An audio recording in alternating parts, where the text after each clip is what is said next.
nina ebintu byenjigidde ku mwami wange nina ebintu byanjigiddeko ne mwesomesa kubanga at the end of the day goli yammwe yakubeera nga muli babiri ng'ate muli happy kati mwesomesa biki mwesomesa kati ngaki ebyokwesomesa okubeera happy like he was this kind of person atagenda out talya out ebyomugamba let's go somewhere and spend a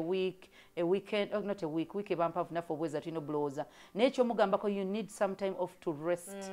it will break you naye ate you need some time off for me ompa obudde yeah bwe mba siri happy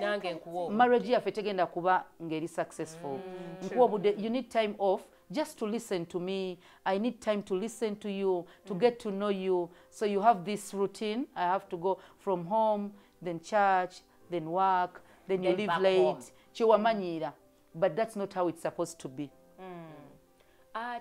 So nze kyemuyigiriza kyanjigiddeko kati nze muyizeeko kati he organized me. I was so disorganized.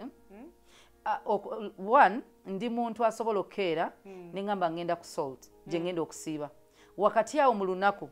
Pavin n'angamba olaba otya tugendeko wano ngereza ku Pavin n'ensazaamu kye mbadde nina osiiba nga nkola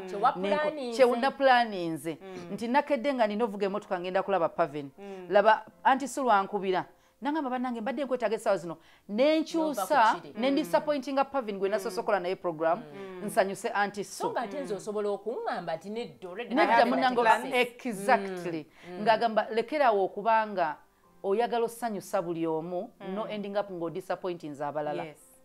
so that is kati nze n'ekirala nsobola okuba nga nina ideas 10 nga zonna njagala nzikola omulundi gumu ate bwe nzitandika zonna sizimaliriza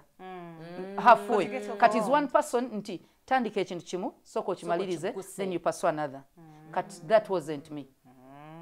yeah that is good